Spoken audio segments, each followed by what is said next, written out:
Disclaimer. This material in this presentation has been prepared by ADCM, LLC DBA Willow, and is general background information about Willow's activities, current as at the date of this presentation. This information is given in summary form and does not purport to be complete.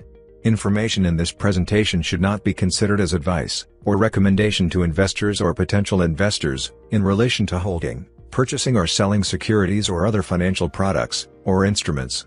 Neither the information nor any opinion expressed herein constitutes an offer or a solicitation of an offer to buy or sell securities. Before acting on any information, you should seek independent financial advice.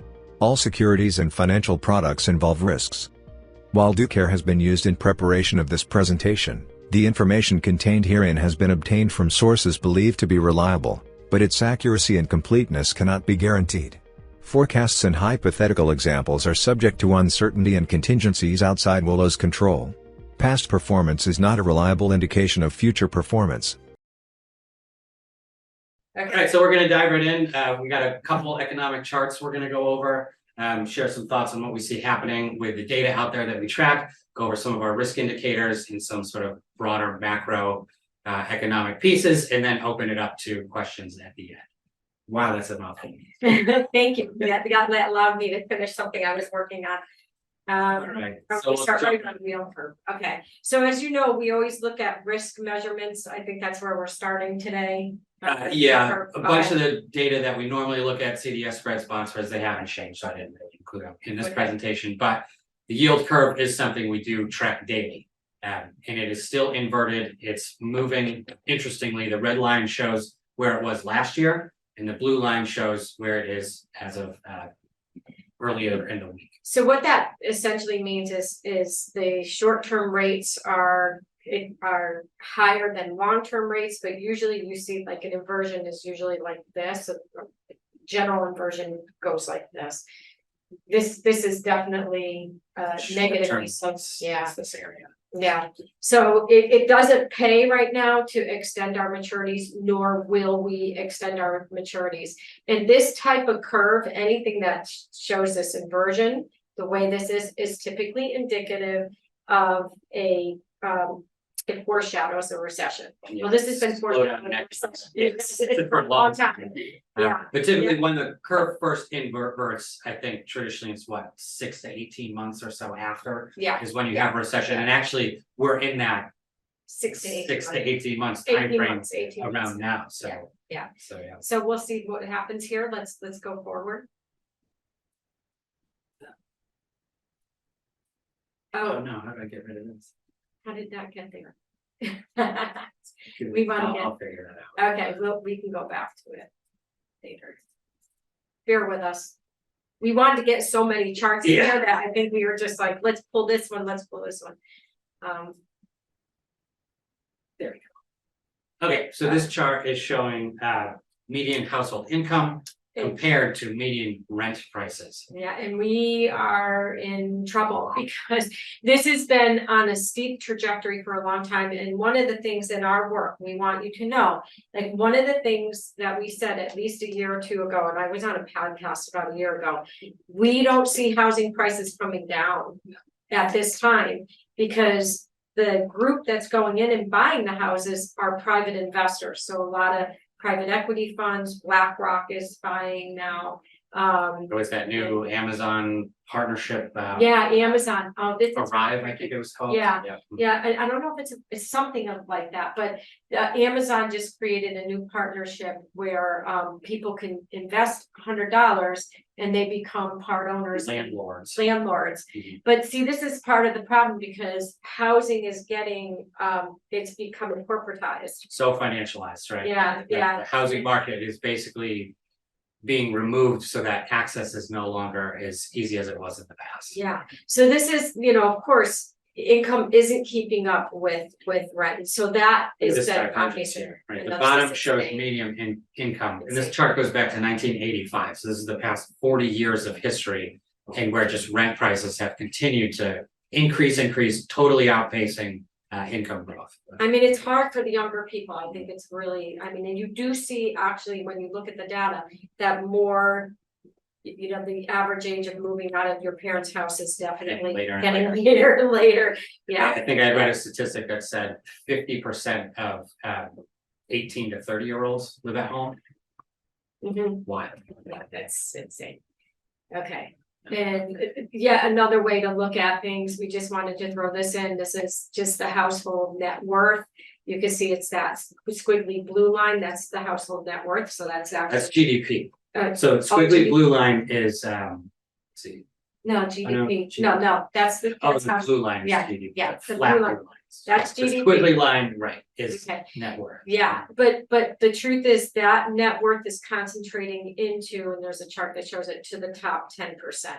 So I think that's the next one. No, that goes back to housing. That's still, that is interesting. Just let's show this chart real quick. This was the prices of houses that ran for over the months, okay? When the Fed started its declining interest rates. It rose by 109% over a 180-month period of time. Here we're talking 174-month period of time, and look at this trajectory.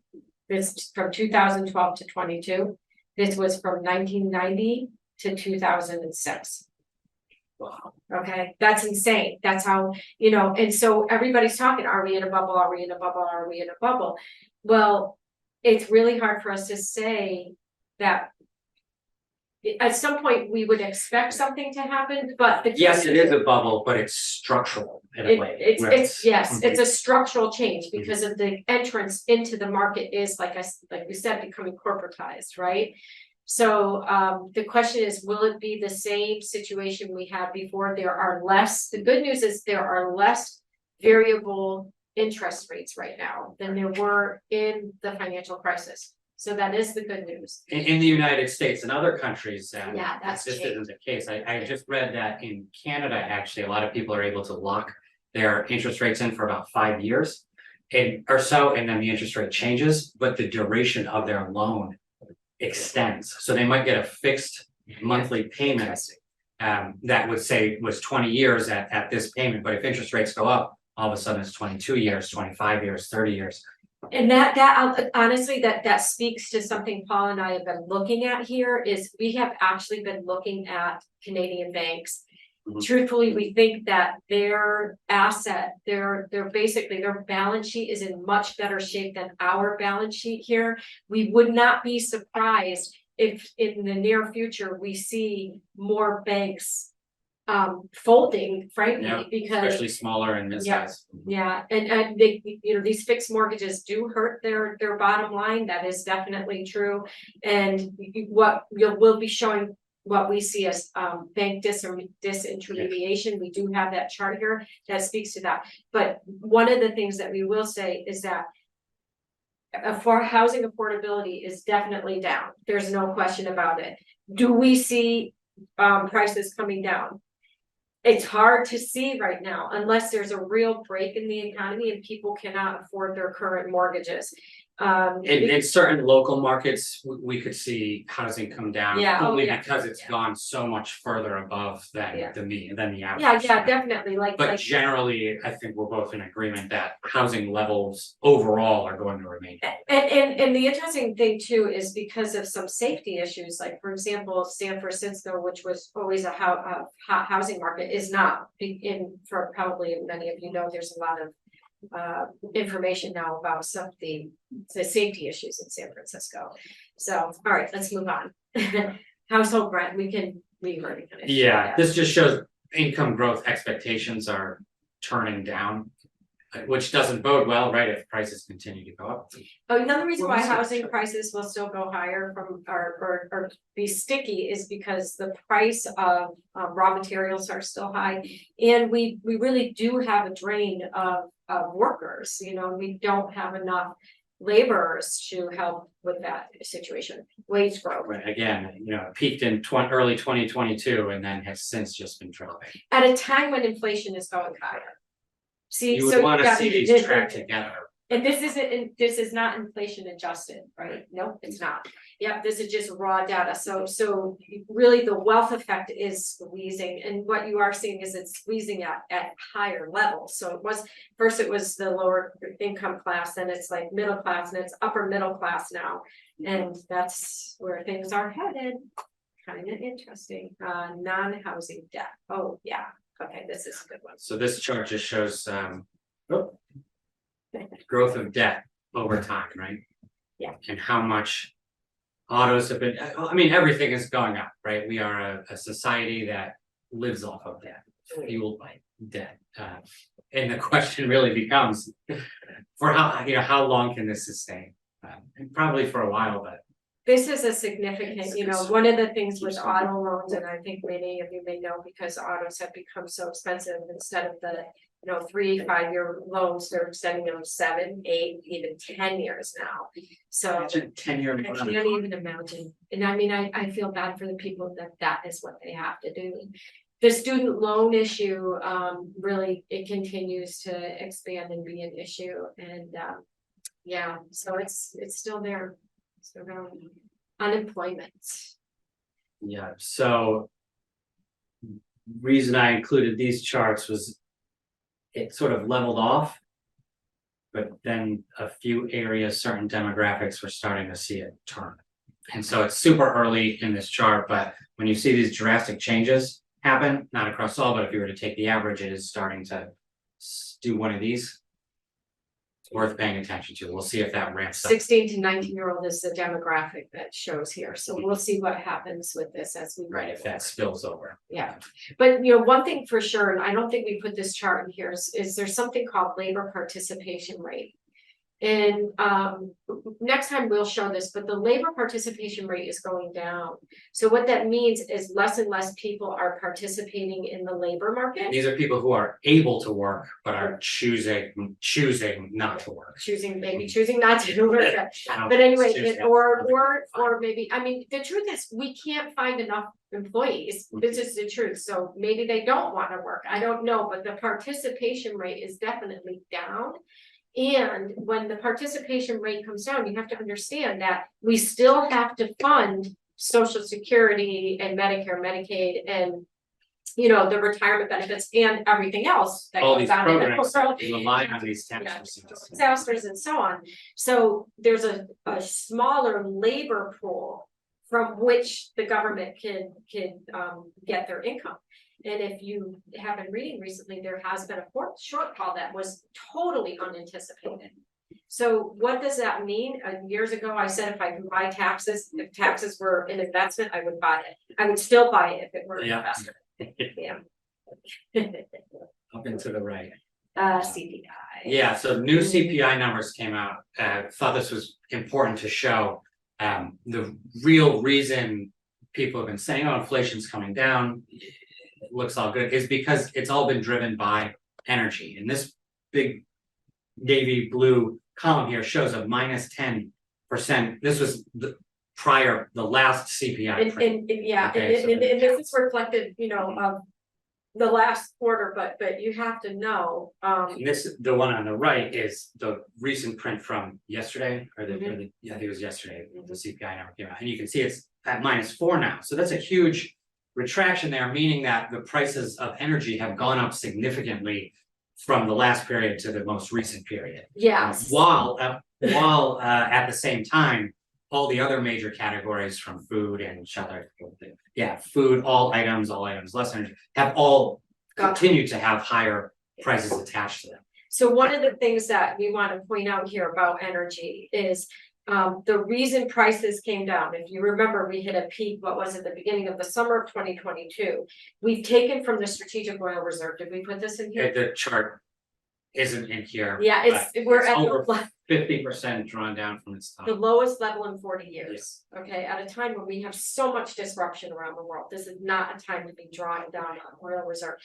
So we drew down the oil reserve, which is used to help lower prices. Great, but we can't pull from there anymore. And we're closing down fields. And there's and we're no longer really the lead in OPEC, whether we want to believe it or not. So our thesis going into this winter is that prices in energy will go higher. Yeah. And you know, many times I will get phone calls from clients who ask if they should lock in for the season. I'm doing it. That's what I will say. I'm locking in. I've already done it. And so I think the most important thing here to impart is that we don't think energy will stay at these levels for very long. And there's a lot of indicators that are showing us that they won't. And you have to understand that that's why CPI went down over the last. It's been the main driver of the inflation narrative of, oh, inflation is receding, it's not such a big deal. It's been almost solely driven by energy. Yeah. Prices. And then if you can let us know if you're experiencing inflation, because these two charts, if you don't mind me showing, does show that this was the last print for food, this is the current print.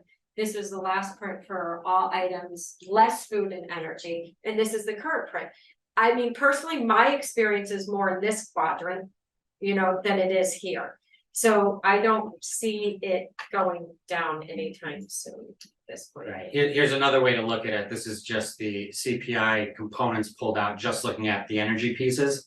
And you know, these I've just highlighted areas where it sort of bottomed before. And we're right there now, and it's starting this turnaround. So is this going to be a drastic recovery here?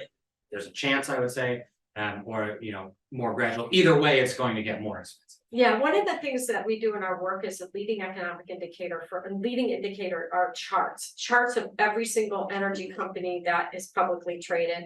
So I mean, it's not just like the big 5, 6, 7 that you may know of. We're talking like 30, 40, 50 different companies in several different industries within that sector. So exploration, refining, services, drilling, and then the majors. Okay. And all of those charts, to be honest with you, are looking like they've either troughed, like definitely bottomed, and or are turning up on higher volume. And I know this may sound anecdotal, but it is a very important evidence in our work. So so we would say lock it in. I mean, at least I am. Retail sales going slightly negative. Yeah, just wanted to show that retail sales, like strength of the consumer, right, really peaked out in the end of 2020, and since then has failed to hit a new high. So consumer strength just hasn't been present over the past couple of years, and the trend there would say it's probably going to stay here, maybe go worse. Yeah. Okay, so bank funding, technical stuff, right? Here's the. This is why we were looking at Canadian banks. Yeah. So this is the facility that the Fed put in place to help with banks, because interest rates have gone up so much. It negatively impacted a bunch of small and local banks who were holding longer term debt, which is now worth a lot less because of higher interest rates. And so these banks needed a place to draw liquidity. So the Fed opened a new window called the Bank Term Funding Program. It keeps hitting record highs. So this was started when Silicon Valley Bank went down, and this was in the March timeframe. And you can see that this lending facility has just been going higher since. This gets reported every Wednesday. The one from yesterday or this Wednesday isn't posted yet, but from last week, new high. And we expect that this week will show another new high. Yeah, now, look at. We want you to know this because we don't know why this isn't hitting the mainstream, because this is significant. This is significant. This is saying banks are going to the window for liquidity. This is not a little thing to look at, in our opinion, but it's being ignored. And that's not. These are the kind of issues that can cascade into much, much larger things. If banks all of a sudden say, we have no liquidity, sorry, you can't withdraw funds from us anymore. Yeah. I mean, they thought Silicon Valley was going to be isolated, but there were 2 other banks or 3 other banks that followed.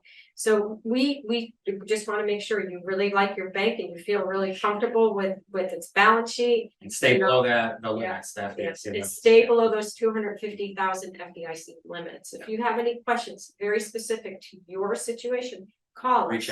Reach out, okay? Because we can actually look at some of these banks' balance sheets as well, okay, for you.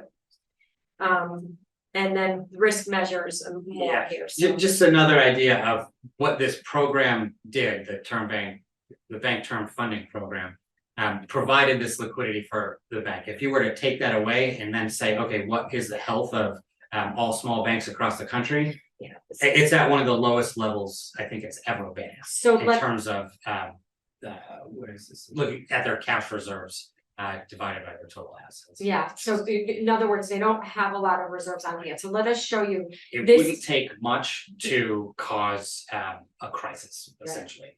So this blue line, what this shows you is the large banks, okay?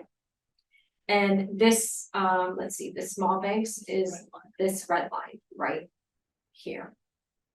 However, see this, so you can see the larger banks are definitely in better condition. And Paul and I call them the bugs, the big guys, okay? Big ugly, big ugly. We have our acronyms. Anyway, so this is the large banks. This is the small banks, and without the Fed funding, this is where the small banks would be. Okay, Highly So- concerned. so that's why we want you to let us know if you have any questions, okay, about any of this. And for your individual situation. And here's just one more of those pressures of why it's most likely going to hit, Yeah, continue to hit new highs, is because the flow into money market funds and away from savings accounts. So this is money that's essentially being pulled out of savings accounts and then put into money market funds, continues to hit new highs also. And this looks at both retail and the total flow, including institutional movement. and one of the things that we want to point out here, and we've said this, but I think there's a few new people on this call, so we really want to make sure we reiterate this. You have to understand that money markets, we like them. I mean, we can get good yields Yeah. there. But the only ones that are not allowed to break the buck is the treasury. Any of the other ones, if you remember in 2007 or 8 during the financial crisis, many money markets broke the buck and the government backstopped them. What they said in, I want to say 5-6 years ago now, that they won't backstop anything other than a treasury. Right, so there's your government money market funds and then your prime money market funds, and the Yeah. prime are not backed essentially. Yeah. I mean, the prime don't have the same protections and guarantees that the Yeah. government. Like, so dollar in, dollar out. Mhm. Yeah, and you know, when it happened 6 years ago, Paul and I were talking about whether this was a way to support our treasury when other countries were not as interested in our treasuries, and we find it kind of really unique and funny that. Right, it is a way too, right, to herd people Into into one one direction. direction, and this is Yeah. another way to show how you can. Yeah. Really push people to say, oh, well, it's the cleanest dirty shirt, or it's providing the highest yield, and it's, you know, the safest of the supposed safest of the bunch. But now everybody's in it, and then Mhm. isn't that a systemic risk in and In of and of itself? itself, yeah. But the good news is we can print money as much as we want, which is also For now. inflationary. All right, keep going. Corporate profits. Yep, so this is corporate profits back to 2021, and you can see that they peaked in 2022 and have since been sort of on this downward trend. Something we're watching. And then just the S&P, we were talking the other day, is this a double top? We'll We don't see, know. we don't know, we wanna see what happens here at this level. I mean, is it gonna definitively break above this resistance? Technical is a key part of our work too, and so we look for these types of supports and resistances and certain trend lines. And so what we wanna see is the S&P sort of break above this line on volume. Yeah. And with good participation. If it's just a few companies that are pulling everything up. Which has pushing been the this up, case since which the beginning of this year, by yes. the way. So if you scroll through the S&P 500, it's only like about 10 or 15 companies that have propelled it higher. Okay, because it's a market weight index, it's not even, so not all 500 companies account for the, like, are at the same level. So, yeah, this to us, like, technicals are very important in our work. They lead. In our mind, it's not emotion, there's nothing emotional here, it's just pure data. Right. No one can manipulate this data, which I really like. And in our work, we scroll through all 500 companies every day. So it's really simple, it's a really easy process, and it gives us a picture. So here, the question will be for us, will it roll? Because you have to understand, a narrow market, few companies hitting new highs, is not a positive sign. You have to have broader participation in the market for it to be a healthy market. So that's that. There's like a cover up, I think, or something. Like, it's crazy, like what the data shows and where we are, to be honest with you. Now, Yeah. I will say this, because we have an inflationary environment. Now, you will notice some of your holdings, for example. So we still like stocks, but selectively, and we have Very to be smart. selectively. And one that we own is Mercado Libre, okay, which is a South American company similar to Costco. Yeah, it's Okay. like a Costco, Amazon of South America. Now, why we like this, so you know, is because all of their items that are sold in that store are manufactured basically in South America. They are not imported overseas and everywhere else. So they have some pricing control in that organization. And sure enough, it's been coming, and it's been, you know, really helping their margin. Stock is doing extremely well. So there are areas in the world that we like India. I mean, there Certain is, emerging markets look good. They have different monetary policy, different fiscal policy, which leads them to sort of deviate a bit from the bunch in a positive way. yeah. And then the demographics for many of them are extremely constructive. Yeah, and like our work right now is just following where we think in any environment. So, you know, there's going to always be a form of an opportunity. So like MasterCard and Visa, we know A, people are using their credit, but B, there's this major push to digitization. And these companies are light years ahead of many other companies in that regard. So there are companies like those are hitting new 52 guys, right? So there are companies that we think, like AI, robotics, we really do think is a true trend. It's a little overdone right now, the AI side of things, and you see it. A lot of hype there. It's blowing up, right? That's sort of now some of these are now correcting, coming down but right longer now. term, I mean, yes. Yeah. So and then the other space that we really like, and it's really working out for us, is energy. You know, it is working out for us. I would have to say that. And when you look at maybe we'll do a deep dive into the whole energy sector for another presentation. When you look at some of these charts, many of them have just been beat up for the past decade plus, and now some bigger themes and issues are starting to present themselves that really shed some very positive tailwinds to push. Yeah, push you know what? things forward. It's interesting. Thank you. Yeah, Paul, he's right, because there are a lot of, even though, you know, there's this push towards green, so quote unquote, what it's actually doing is giving a lot of pricing power to the players that are in the market, because there's some restriction there. It's actually not benefiting price. It's not benefiting the consumer at all. It's actually pushing up prices. It's inflationary. It's very inflationary. So yes, so that's, you know, in a nutshell, let us say this, that in a rising interest rate environment, we are going to want to have some equity exposure, because a higher inflation environment, you know, we have to try to keep ahead of where inflation is landing. The other thing is, though, is that some of the short-term bonds right now look actually really good. And so that's another area that we like. Yes, really decent yields on in the short term on quality names. It's very different than how it was even 3, 5, 10 years ago. Yeah. So are there questions? Are there any, did we get any ahead of time, Paul? I don't think we did we? Well, I don't think Oh, yeah.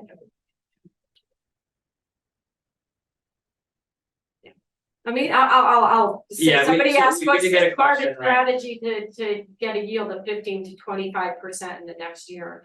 You're gonna take a lot of risk. A lot of risk. And so it's not a game that we play at all.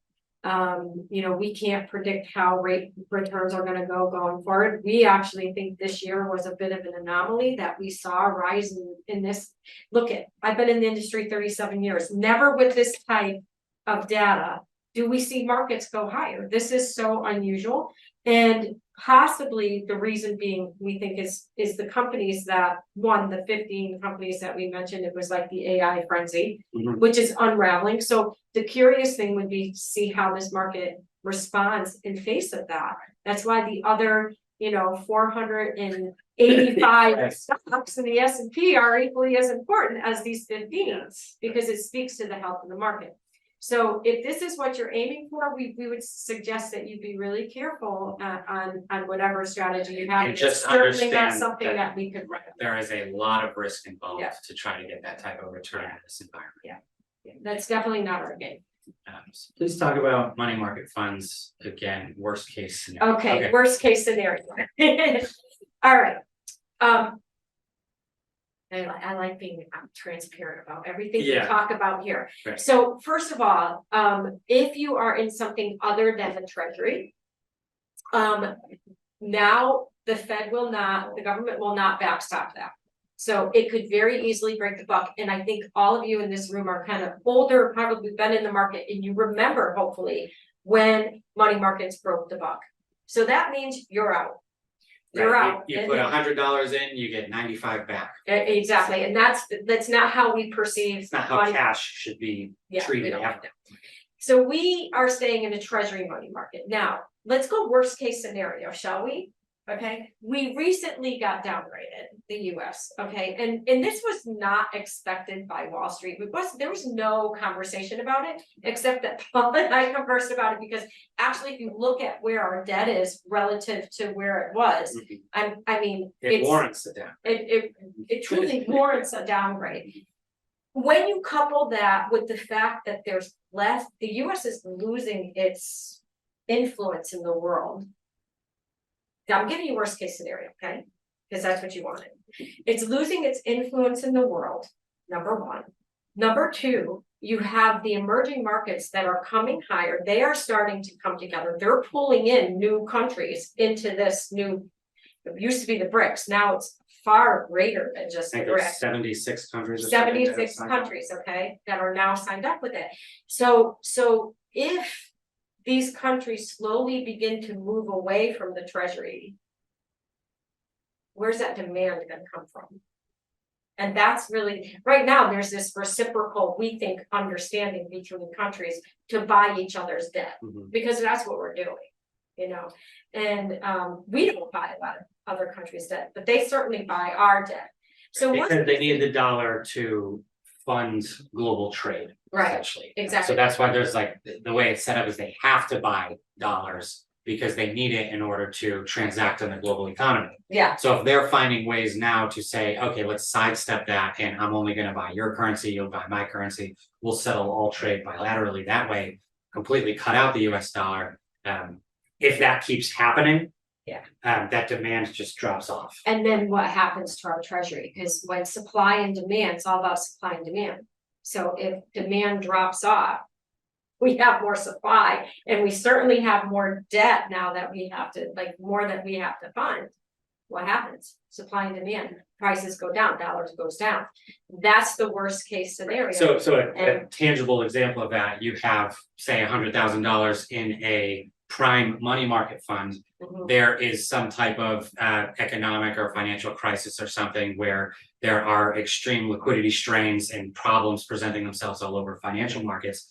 You go to try to remove those funds to cash out essentially, and not only might you take a haircut, so maybe you're only getting 90,000 instead of the 100,000 put in, but you also might be liquidity gated, where they can say you can actually only take out 20,000. Next month or next week, you can take another 20,000, but it is not accessible or liquid to you at this time. And that was part of what was passed 6 years ago during this time period. So not only was it, we're not going to backstop these other money markets, but even a treasury money market can be gated. And that was literally written in. So that to us is the worst case scenario. And here's the piece that I think is really important. It's like we're slow boiling frogs is the best way that I can say this. Things are changing, right? And it's not perceptible to most people. It is perceptible to me and Paul just because of what we do and what we're watching. Deep in the weeds. And I hate to say this, but the truth is we're seeing things deteriorate behind the scenes. Like the potential for a new currency is real. It's real. The potential for this movement away from the dollar. We've been saying this for 10 years. And we said it was going to be a slow process, but it is accelerating. So it's like, we're slow going across, we're getting used to having higher inflation. We're getting used to certain ways of being. Lower standards of living. Lower standards of living, you know? So anyway, I'm so glad you asked that question because it's an important one. What else do we have? Any more questions? Let's see. I don't think so. Okay, no. And I'll just add to it, it can sound a little bleak sometimes as we prognosticate here on our interpretation of the data. But there are opportunities, and there's always opportunities. Yes, and that's you know what we have a lot of fun doing every day is going through those charts and finding, hey, look at what's happening over here. Maybe there's a new opportunity. Yeah. And so there are, like we said, there are some sectors and areas that we really do like, and that's sort of where we're guiding your portfolios. Yeah, I mean, you know, the truth is things are always changing. Like, I think that's really important.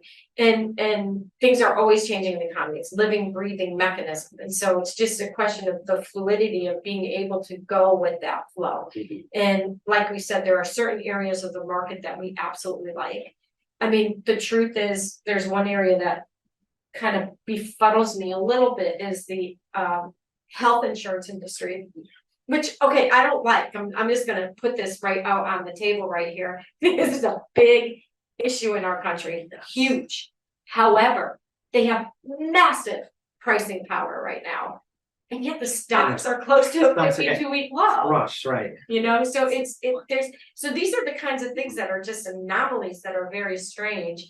But like I said, I mean, that healthcare issue is healthcare insurance is big and really, I think could create big problems in our economy. So if there's no other questions, feel free to chat. I mean, we could go on and on and on. Yeah.